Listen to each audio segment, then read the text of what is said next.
Hi everyone, this is Sandra Kluge with Recording Tap, a podcast about the art, the process, and the musicianship of recording tap and other foot percussion. For me, it was always about sound and always about touch, because your touch determines your sound. Everything gets amplified, and then you take away the visual component, everything becomes so big. For this first episode, I'm super excited to talk to Thomas Marek. Thomas is based in Vienna, Austria, and is a leading figure in modern tap dance in Europe. His success encompasses sold-out shows at theaters such as Kampnagel in Hamburg and Germany, as well as countless concerts with his musical collaborators. His recently released debut album Footprints, in which he plays both drums and taps, is deeply rooted in jazz. It's a sophisticated journey through the possibilities of sound, phrasing, touch, tone, and musical communication. I've known Thomas since I was a kid, and he's been a huge influence on my journey in tap. I really enjoyed talking to him about the process of making his album, musical collaboration, and more.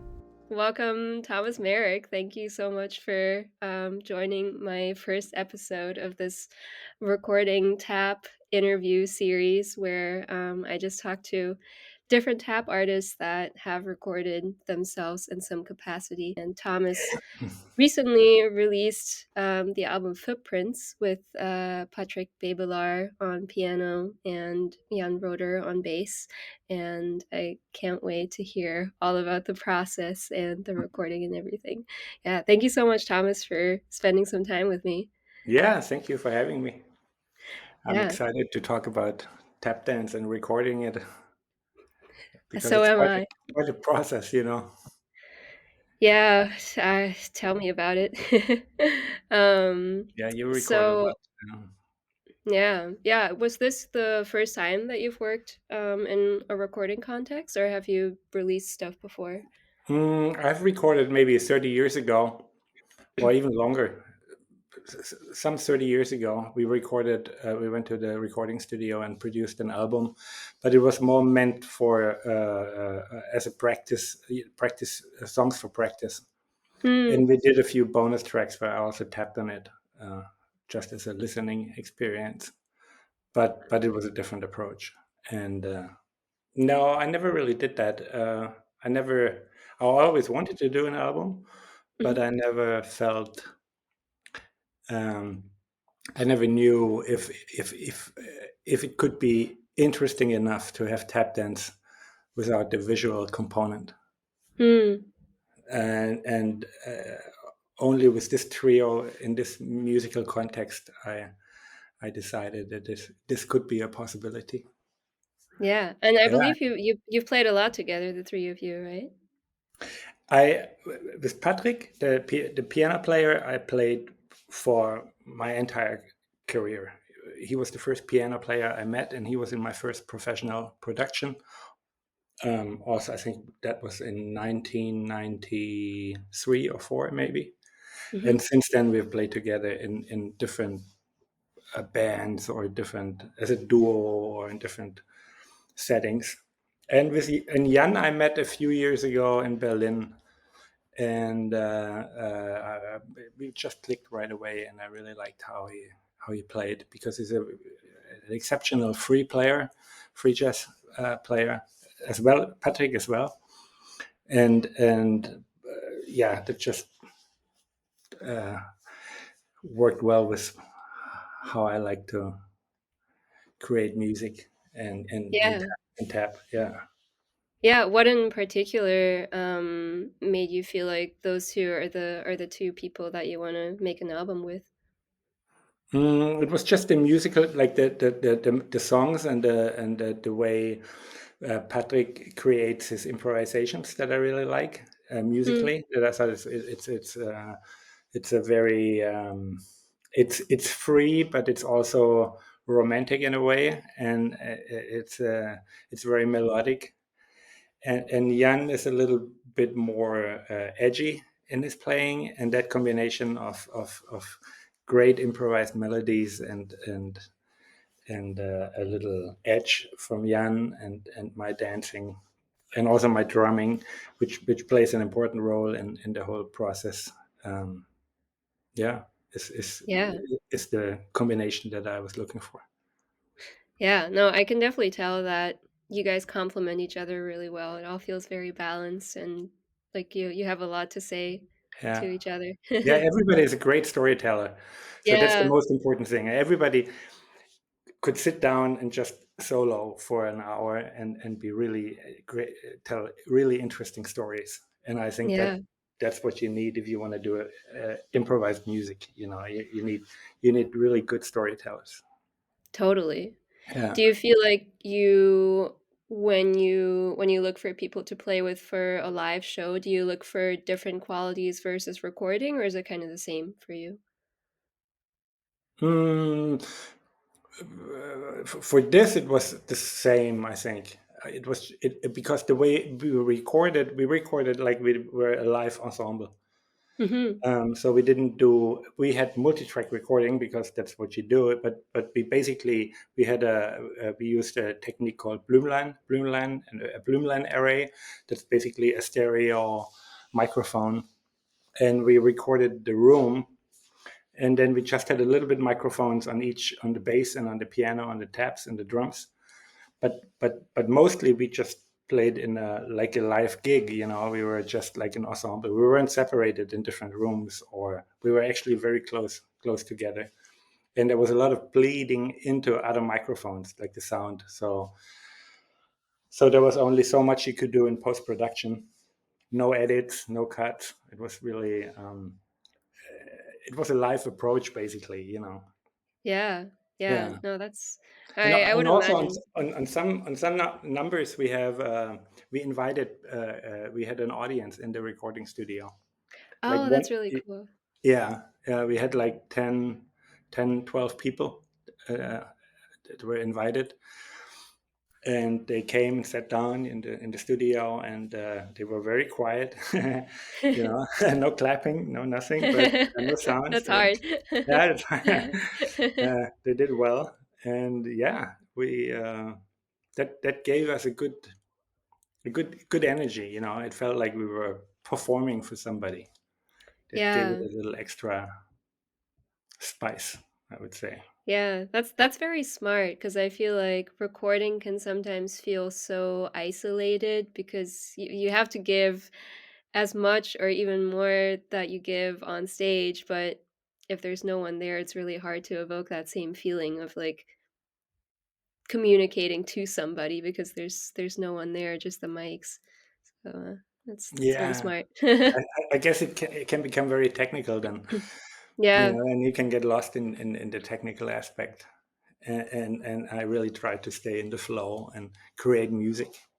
Like the yeah. one piece, the standard we played softly is in the morning sunrise, and then it Mhm. it, it, it goes into my one and only love. It's like two songs together, and it's a long piece. It's like I think it's like 12 minutes altogether or something. Yeah. Yeah. And we did it in one take. It was just that was one of the recordings we did with a live audience, Mm. and there was no edit. We just played it from beginning to end. No edit, no cuts, no nothing. Yeah. And the mixing of the volume of each instrument, that was also created by us playing. It wasn't done Right. by a technician in the studio. I mean, yes, when you mix, you define it a little better, but mostly it was an ensemble at work. Yeah. Yeah, Yeah. That's beautiful. yeah. Yeah, I definitely want to talk a little more about the technical aspects in just a minute. Before we talk about that, though, I'm curious, what what was it like to put the album together in terms of improvising versus pre-arranging or pre-composing? Because like it's a mixture of standards and free improvisations. I would Mhm, imagine the movements mhm. are freely improvised. But what was that like? Well, all the dancing is improvised, and all my drumming is improvised too. Mhm. And we recorded a few songs that are composed by Patrick, the piano player, and I've danced to those songs for many, many years. So I know the Mhm. melody, I know the type of improvisation that Patrick offers in those songs. I know that the sound of it. So uh, that wasn't arranged really. We sometimes we had a little a progression, like we knew where it's going to, Mm-hmm. in terms of energy, or maybe um, uh, we would have a certain entry point, but we wouldn't define for how long we would go there, and then we Mm-hmm. would just decide this on the spot. So it was mostly improvised, and some songs were loosely arranged, I would say, Mm-hmm. especially the standards there, where we had Whisper Not, for example. So the arrangement, all right, tap dance intro, 8 bars, then we played ahead, and then you know we did an overdub with drums and tap dancing. That was like one of the few songs where we actually overdubbed, and I recorded on top of what we played. Mm. um but yeah, very loosely arranged, I would say. Yeah. you know Going with the flow. But that's something I can do with Patrick, because I've done it with him all my life. It's so hard to do Right. this with somebody you don't know or you meet the first time. You have to have a connection, a musical connection. And I think it's almost like we grew up together musically a little bit. When Yeah. we met, Right. we were both young and we discovered that kind of music. And we also had separate careers, but we were always playing together. And I just know that music. Yeah. No, Yeah. it's really refreshing to hear something that yeah, you can just hear the connection. You can hear the soul and the humanness in it, and it feels very organic. Yeah, I mean it's great if that comes across. I'm happy. It That really that's does. Yeah. yeah. I think Yeah. that's That's that's what awesome. it's all about. Yeah. And we really tried to make an album. We tried to keep it short. Mhm. The songs, keep it short and not. I mean, we had this one long piece I just mentioned, but generally the songs are short. We have the movements, the free improvisations in between, and we just wanted to create something that generates a good, like a good atmosphere. Something it's not something I think you can put in your playlist necessarily.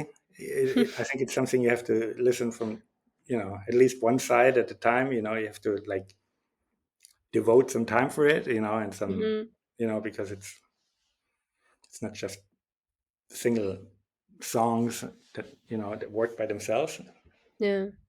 So, but I hope it's a great listening experience.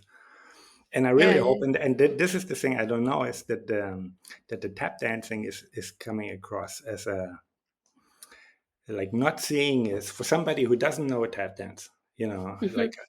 I wonder how people feel. I haven't gotten a little bit of feedback, but not too much. So how is somebody who doesn't know tap dance necessarily, when he hears that album, how does he what does he think? Because it's different. It's different than a regular instrument, and it's a different sound source. Yeah, totally. And kind of to that point, I feel like with pretty much all other instruments, there are certain um, preconceived notions of what Yeah, it sounds like yeah. and like how to mix it, how to record it and all that. But with tap, there is nothing that people can compare it to. So there's so much possibility for it to be perceived as maybe a more percussive instrument, or maybe uh like an additional percussion, or maybe people hear melodies. I don't know. Mhm. It's yeah, it's Yeah, just not that common. yeah. And it's so the sound is so it's such a dry sound. It's such a short sound. It's not very. You don't have much variety, and as in other instruments, you have no sustain. You have, yes, you have the slides, but it's a very, it's like it's tapping. It's like it's something people are not used to hear, I think. Yeah, yeah. Uh, Do you have any particular hope of how somebody that does not know anything about tap at all is hearing the album? Yeah, my hope would be that it makes sense to him, or her, Yeah. that the listener is like, feels like it's musically interesting, Yeah. and not wishing for a visual information. Hmm. I wish the dancing works without the visual, and I hope that the music, like that you can hear the dancing without seeing it. You Yeah. know, Yeah.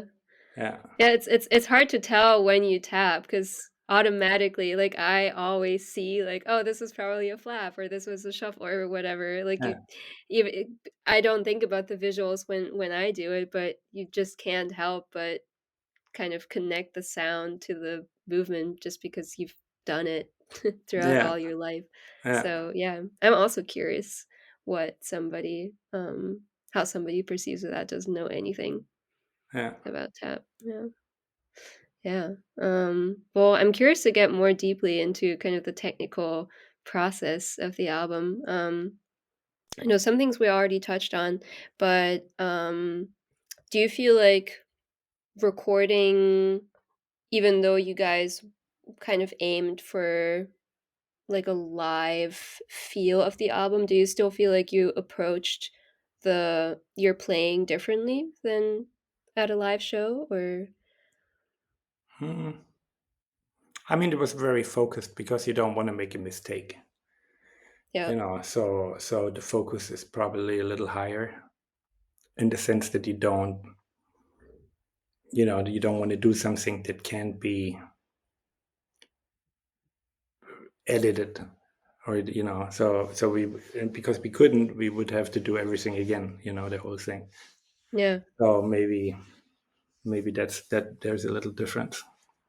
Yeah. Maybe on a live performance it can be a little bit more daring, to make an error, Yeah. because it really doesn't matter. But Right. when you have to listen to it again, you don't want that to happen. Right. But it was a super professional, super focused setting, and everybody was so. It was a very intense recording session.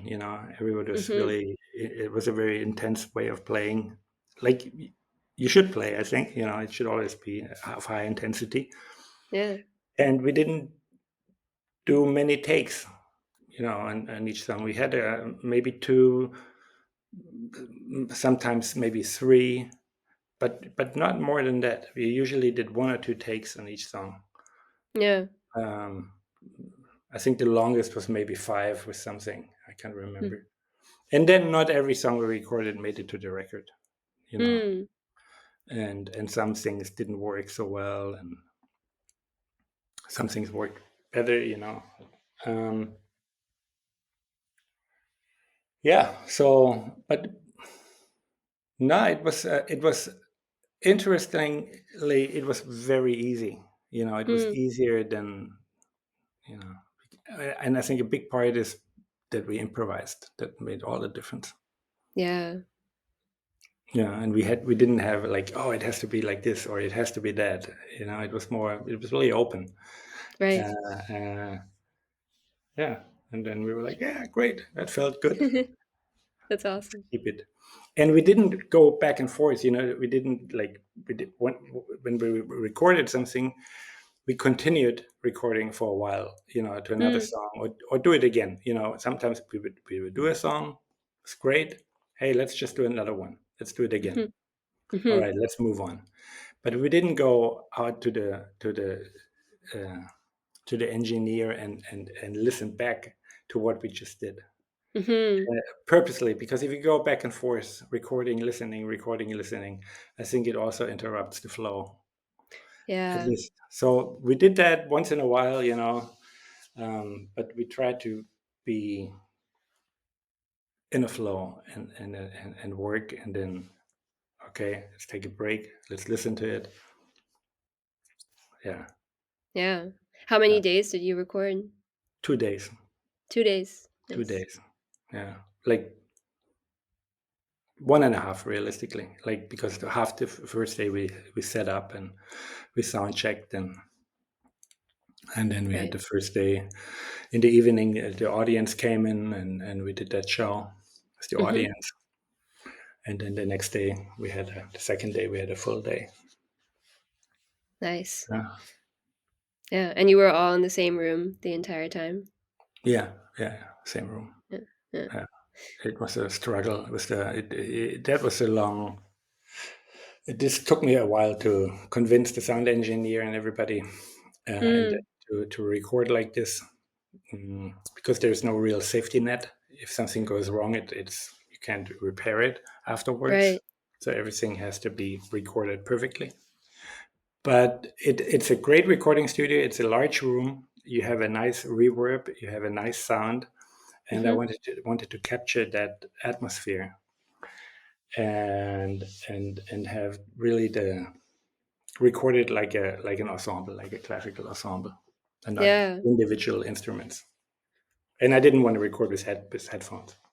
Mm. Like I didn't want to do that. I Yeah, wanted yeah. to play like we would do it live on stage. So no headphones. I think the only times I used them was when we did the overdubbing. Mm, Then obviously you need to feed the the source. right. Yeah, what things did you overdub? We overdubbed a few at some compositions from Patrick. I did some cymbal work Mm, and some tap dancing that was overdubbed.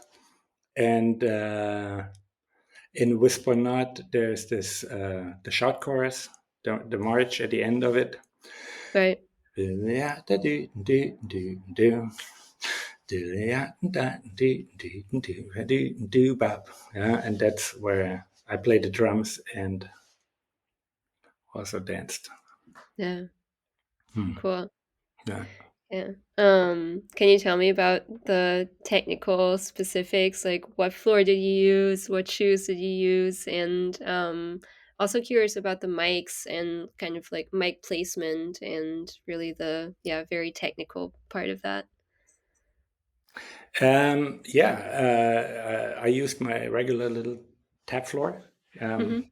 which I built. It's just a maple on a frame, on a wooden frame, and it sounds great. I think you know Yeah, it. it's a great floor. Yeah, it's a great little floor. Yeah, Yeah. and I used tap shoes and soft shoes, like just regular leather shoes. Yeah. A lot of soft shoes actually, and some tap shoes. My tap shoes, Arteful, regular tap shoes, good. I like those tap shoes. I think they sound good. I They wear do, my yeah. I wear my taps a little loose, not super loose, but a little loose. Mhm. Everybody has them too tight, I think. I like Mm. it a little loose. I like to have a little ring. That's very Brenda. Yeah, maybe. I think it's a little. It's a lot of old timers used to wear the taps a little. Mm. I think an older generation of tap dancers had the taps a little looser. Yeah. Why why do you think that changed? I don't know. It didn't change for me, so Yeah. I don't know. I mean, sometimes Yeah. I think for some style of music, it's cool to have this dry, some, but I think it kills variety. It's not a bad sound. It's just like you don't. I feel like when I wear the taps a little looser, I get more sound out of it, Mm. more different sounds out of it. And since I'm already limited in my tap sounds, I try to use everything to get more sound out of it. Yeah. Yeah, and if the front sounds almost the same as the heel, and there's no, you can't change it. That's what I don't like. It's not that it's a bad sound. It's just it's almost like so tight that it's like a dead sound, Mm. which Yeah. is cool sometimes, but really not all the time. Sometimes I want to ring. And it's like how I tune my drum set too. My drum set is tuned quite high, and I like it if everything's is ringing. You know, Yeah. Yeah. yeah. Yeah. Yeah, I feel like especially for recording, that's one of the big challenges of recording tap is to get the most out of it and not make it sound like just a flat, it's always the same, whatever sound you do, like a Yeah, typewriter, yeah, which, totally. I think on your album, there's definitely a lot of variety captured in the sound, so Thanks. that's yeah, yeah. Yeah, what was the recording setup like? Like, what kinds of mics did you use and where did you put them? And Well, I don't know the brands. I don't know. I know the Bloomline array. That's Mhm, what it's called, Bloomline array. That's a famous setup for stereo recording. So you record in stereo, and you have I don't know how many degrees uh, you can record. And I think we also used right under that rig. So we had the Bloomline, and then right under it we had something that's called ORTF. mm, ORTF. I think it was developed by French television in the 60s or something. mm, And it's also a technique of recording stereo signal. Like, so we used both just to see what would sound better in mhm, the end. And then we had two mics on the tap floor additionally, just to lift it up a little bit. mhm. Same for the piano. I don't know what mics the engineer used, but we had a Steinway piano and probably good mics to use to Yeah, record that.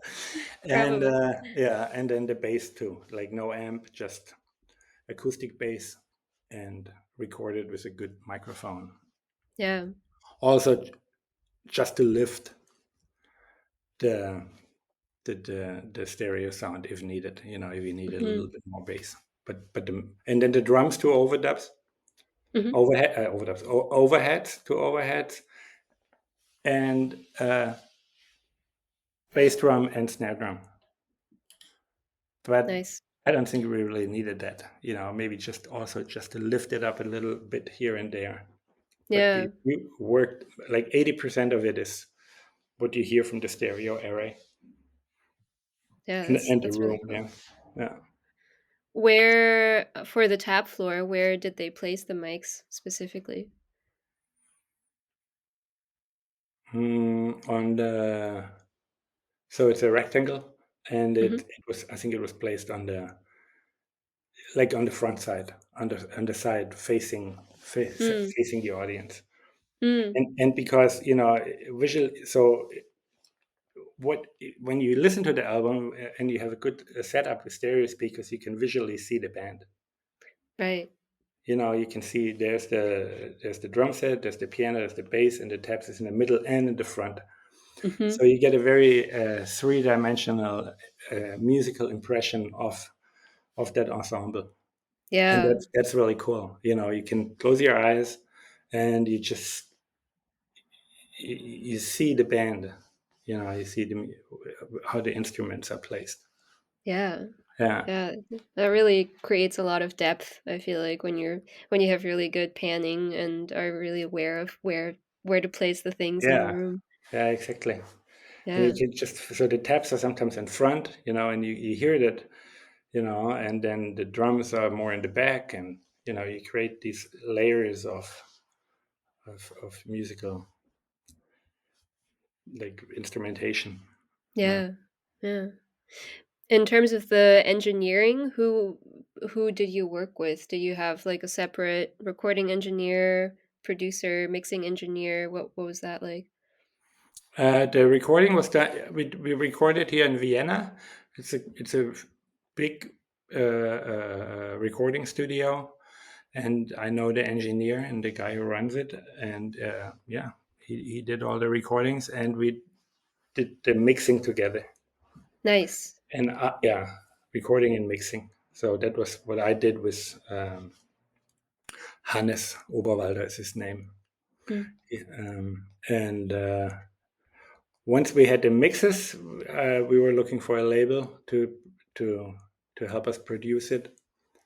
And once we found that, they were doing the mastering for the mm, vinyl because we wanted to have an LP and not just the digital version.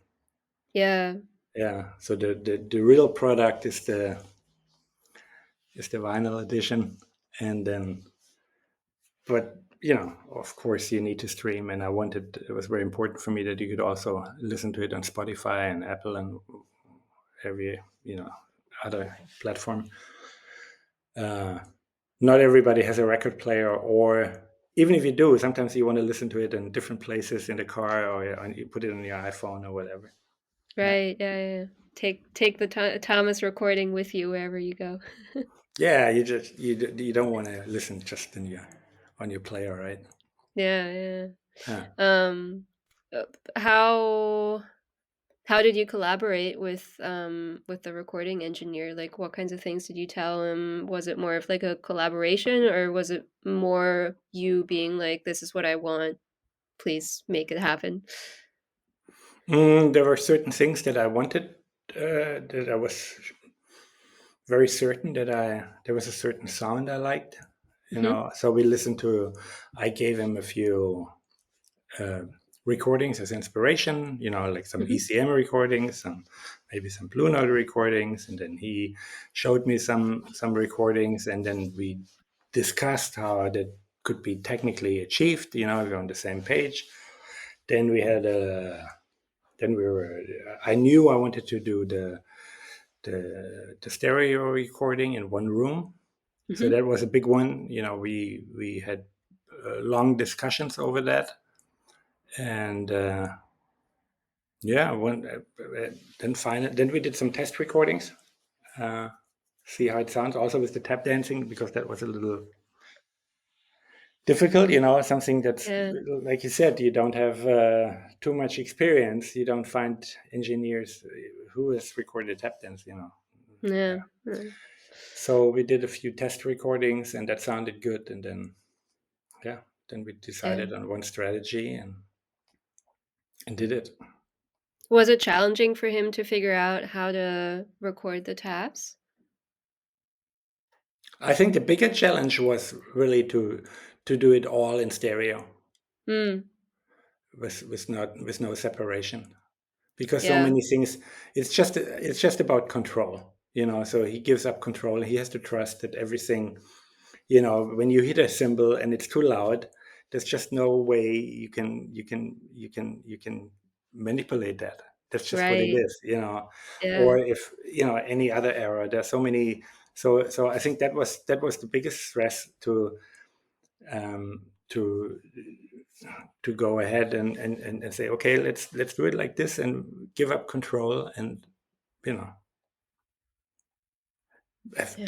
have bleeding into different microphones, so that you have, so the bass bleeds into the piano mic, and the taps and the drums. Everything is everywhere, so you can't really Yeah. isolate it. Yeah, Right. Right. but it Yeah. worked, and it worked really great. It's a great sound, and yeah, I'm happy we did it that way, really. Yeah. Yeah. Yeah, No, it turned out beautifully. because I for mean, that kind of music, I think there's different. yeah. If you have some different music that's maybe more beat oriented, it's more, on a click track, more pop, then I think you got to have a totally different work process.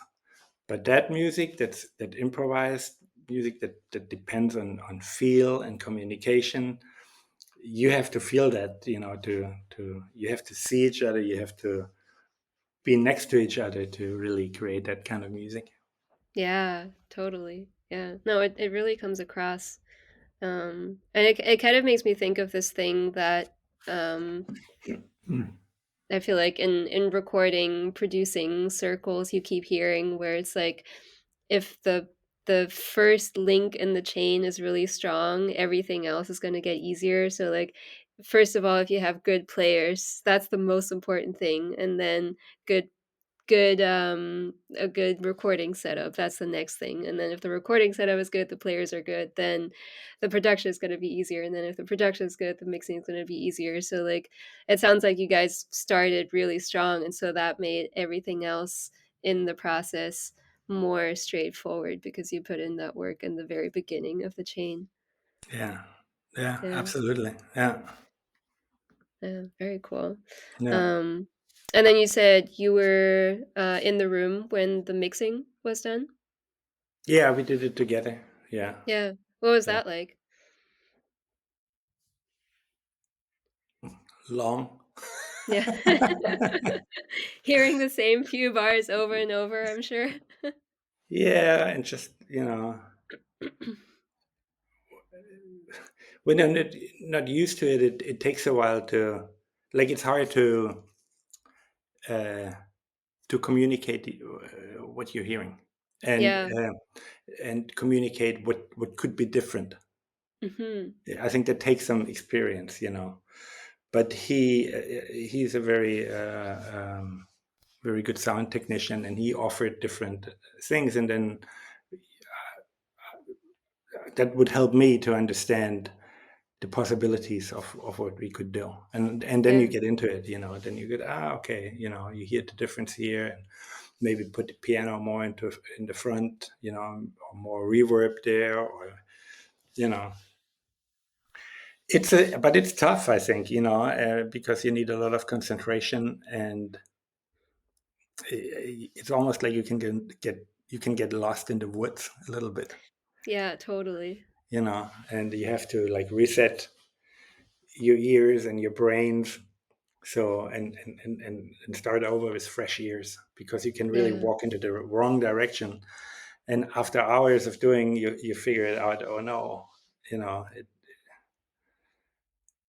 so you need somebody who's really experienced, Yeah. I think, and Yeah. I felt good with him. That was a good collaboration, and Yeah. his, it was also a professional environment. You have different speakers, so you have Mhm. the recording speakers, the very neutral, uh, uh, that give you a very neutral image.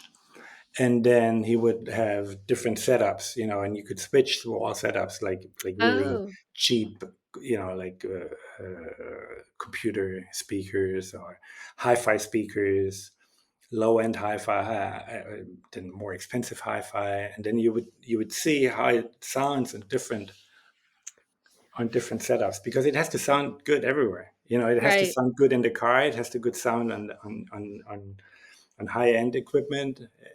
Yeah, Yeah. No, so that's the that's challenge. it definitely is a challenge. Yeah. That's Mm. interesting. Yeah. What was it like for him to mix tap, since I'm assuming he has never mixed tap before or recorded it? I think he was curious. He likes my work generally, So he knew me before that. He's also a piano player, so Oh, we have, nice. yeah, the technician is, the engineer, so he knew my stuff a little bit. So he likes it, and I think he just treated it as another instrument. Yeah. And I think he also respected my dancing, knowing that the way I dance works like an instrument. Like, Yeah. he already knew that, so it wasn't like a gimmick. He knew it was like a percussive instrument, and that it could be worked with. Yeah. Hmm. Do you know if he kind of modeled it after how he would treat the drums, or he just treated it as a whole different separate thing? Hmm. Separate, I think, Yeah. because it works different as the drums, just Yeah. because the attack is so short. And also, that's where I gave him input, because I know how I want my taps to sound, because that's Right. something you got to be careful with, because uh, people they have a different idea sometimes, how a tap should sound, and Yeah. it's not always, at least not what I think it should sound like. But I know what I want my tap to sound like, and uh, you need some bass, you need a good foundation, but also a little bit on the treble side, Mhm. but Mhm. not too clicky. Sometimes people want it just like tick tick tick tick tick tick tick tick. That's I don't like that. It has to have some Yeah. substance, some bass and some midtones. Also, reverb, soften it out. Don't make it too hard. If it's too Mhm. clicky, it gets too hard. Mhm. And that's another thing I find very difficult with tap, to not like, so it doesn't hurt your ears when you listen to it. Yeah. Because if it's so staccato, it's such a short sound. If it's too ta ta ta ta ta ta, ta, it's like it's not a pleasant sound necessarily. So Yeah. you have to find ways to ease it out a little bit in your technique, and also with equipment like soft chews are great. It just softens the whole sound, gives it a little more, takes off the edge, of those Yeah. metal taps. Hmm. Yeah. I totally agree with that. It's Yeah, yeah, yeah, you want the whole spectrum of the taps to come out and not just the yeah, superficial yeah, clicking sounds. exactly. Yeah. Yeah. Yeah. Yeah, no, I mean, mixing is really interesting. I'm like deep in the mixing world myself right now, Okay. like Wow. Yeah. mixing a bunch of tracks. So now I'm like, I also know what you mean with you like listen to it over and over and you stop really hearing Yeah. what's different, even if you Yeah. make like the tiny tweaks. And then I feel like what's also interesting with the mixing is that some changes you'll hear and some changes you'll feel. And Yeah. like Yeah. striking that balance of like, what is Yeah. it that I want this to feel like? And then Yeah. listening to it 2,000 times, it's like, it's very nuanced. Yeah. Absolutely. That's such a difficult thing to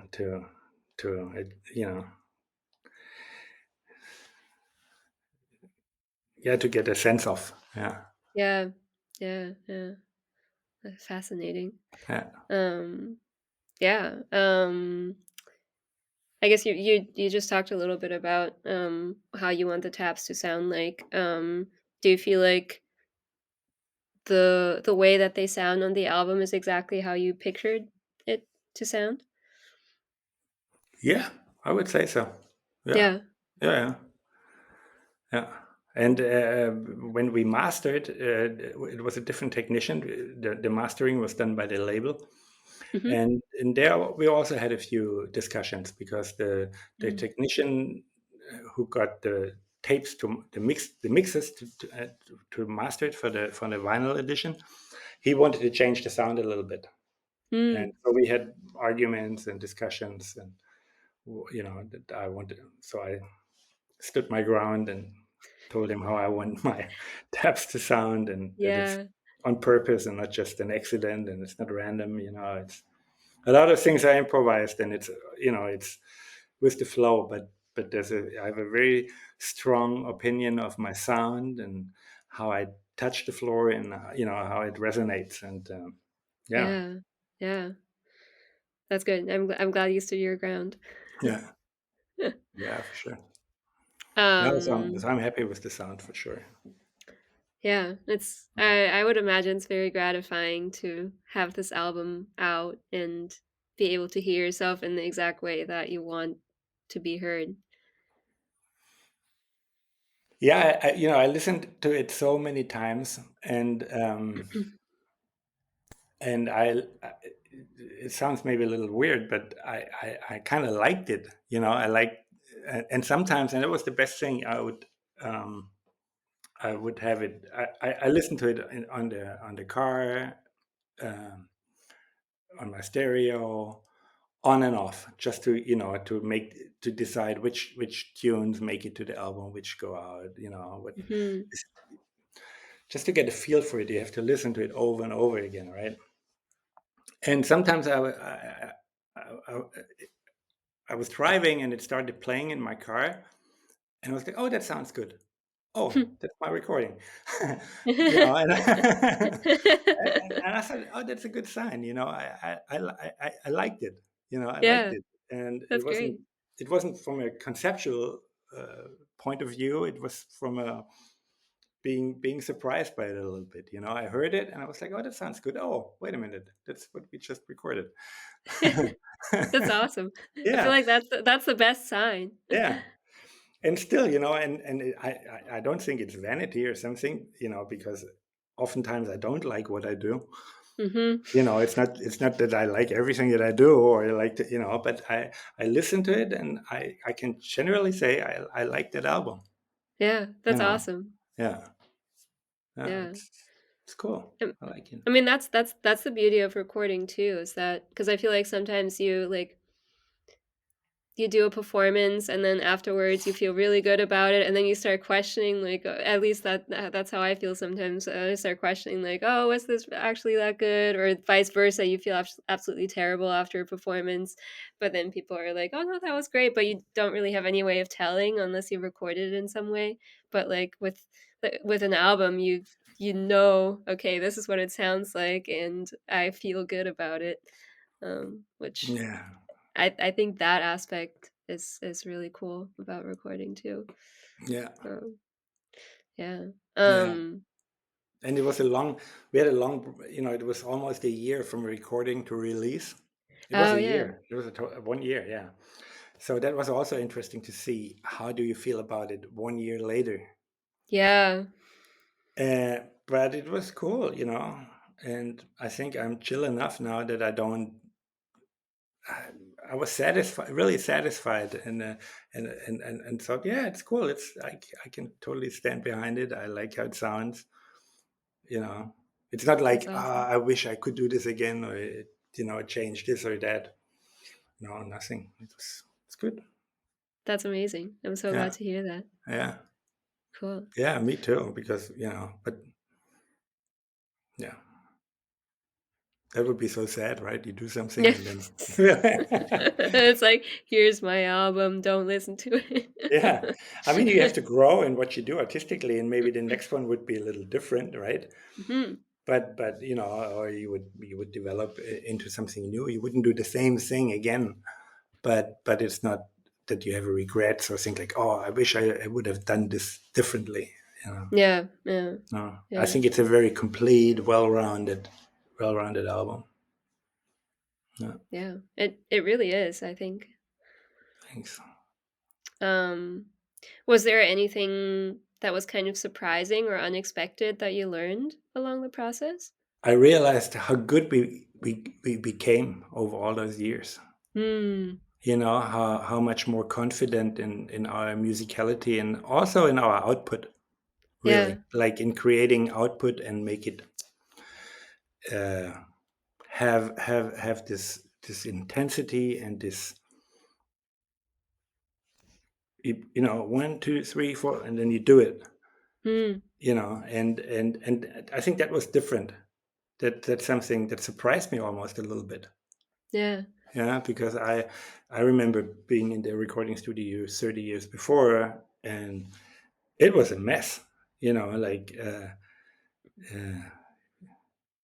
you know, keeping time sometimes or messing up, and none of this happened. Like it was just time was good.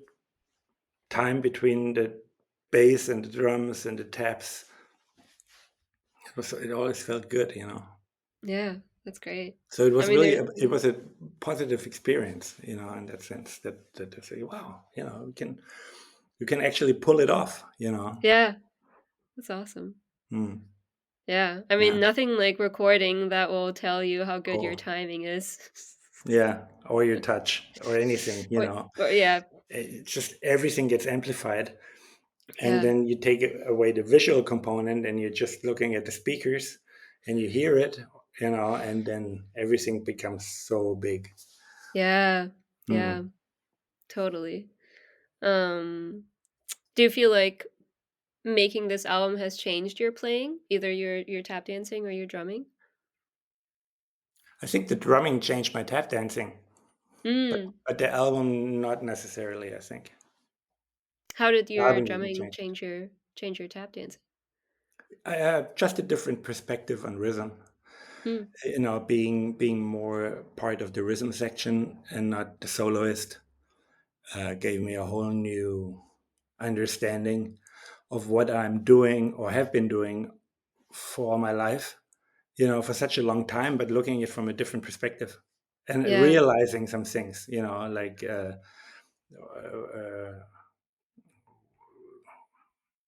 that that are of more importance, maybe from the perspective of the rhythm section, being a drummer. Mm. Like what kinds of things? Yeah, just timing, phrasing, interacting with the with a bass player, with a rhythm section, like the qualities you need to really lock in, and also an understanding, a deeper understanding of form, musical form, and Mm-hmm. resolutions and things like that. Because as a Yeah. soloist, you're just on top of everything. You can always get away with almost anything. Because Yeah. especially if you have a good rhythm section. Right. They just a good rhythm section can make you be king, Yeah. and it's like a hidden power almost, and also to feel that power. So be part of the rhythm section and accompanying a soloist and just making him sound great. Mm-hmm. That's so cool. Yeah, I But agree. it's yeah, but it's not, it's not. It's often not obvious that the rhythm section is doing that, and that's a Yeah. great experience. That's why I love drumming so much. Yeah. How long Yeah, have you been drumming now? It's been a few years, right? a few years, yeah, 4 or 5 years maybe. Yeah. Not to, I mean, I've played the drums a little bit all my career, but I never studied them intensively until the last 4 or 5 years, and then I Yeah. went into it full steam. Yeah. All I do right now is playing the drums, like and practicing every day, and it's really an extension of my tap dancing. Mhm. And it really it totally it completes my tap dancing in a way. Yeah. Yeah, I And feel very I feel like your drumming also you can hear a certain sensibility in it that comes from the tap dancing. Like, it doesn't sound like just another regular drummer. It sounds like there's some other approach behind it. It's not even anything specific that I could point out, but yeah, you can definitely hear that there's something else that's informing your playing. yeah, definitely. I'm probably drumming like a tap dancer, which is Yeah, I can see I like that. that. Because a lot of tap dancers became drummers and influenced the instrument Yeah, in earlier jazz, and uh, yeah, it's I think it's a natural way. It's a good connection. yeah, yeah, Definitely, yeah, and definitely. yeah, probably a total different approach if you just study the drums, which I don't even know how that would look like. Mm, yeah. And honestly, I couldn't play the drums without this is the way, this is like the route I had to take. I couldn't have done it without becoming a tap dancer first. Mm, It just had to be that way. yeah, because yeah. because the tap dancing was always my gateway into music, and develop my musical instincts and my Mhm. musicality. So because I wasn't built to take regular music classes or something like that, that wouldn't have worked. Yeah, yeah. Yeah, Cool. yeah, Um, yeah, and I feel like what you were just talking about with the really being aware of the difference between just being a soloist or being part of the rhythm section and accompanying. I feel like that's something that not that many people really talk about in tap dancing or teach or provide tools for people to get into that. yeah. So I I always I mean, I always appreciate you talking about that stuff because I think more people need to hear about it and apply all that in their own practice. Yeah. Um, is there on that topic, is there anything that you would say to tap dancers that want to get into either just this general awareness of music or even recording? Like, is there anything specific that you would recommend them to practice or something specific to listen to or Maybe listen to my album. I don't know. I mean, to me, tap dancing was always really the connection to music. Yeah. That was my way of expressing me musically. Does that make sense? Because, Mhm. and because it was physical, it was dancing, but it was also so musical. It was like this connection with music. So I would just wish that that would be more at the center of it. So for me, it was always about sound and always about touch, because your touch determines your sound. It's like Mhm. how you play the floor, how you touch the floor makes that sound. So what was the question again? Um, just any piece of advice that you would give tap dancers that wanna get better at this or get more into playing in this musical context? Study the music. And I mean, not in theory, but like really listen to it, like understand the music. You gotta, I think you gotta deeply love the music that you're playing, Yeah. and really like it has to be the language that you want to talk, you know, and then the rest comes easy. Then you make the right choices, I guess. Yeah. Yeah. And then, I'd like to train more on like I would train an instrument, but that's on a very technical level, Mhm. like I don't know, subdivisions or time or phrasing, So you have a very technical approach of uh, making your delivery, your output more more musical on a Mhm. technical level, But then you also have to understand the music on a more lyrical, musical level, and that's Yeah. so you need both. Yeah, definitely. Yeah, there's a lot that goes into it for sure. Yeah. Yeah. Are there any plans for upcoming albums or recordings of any kind? Not until I win the lottery. I mean, doing an album is quite expensive, and Oh, yeah. yeah. Yeah. No, for now, I mean, maybe eventually, doing something else, but no, I'm happy now with what this is, and this also has to resonate now a little bit, and Yeah, I see, totally. want to enjoy it a little bit, the process and Yeah.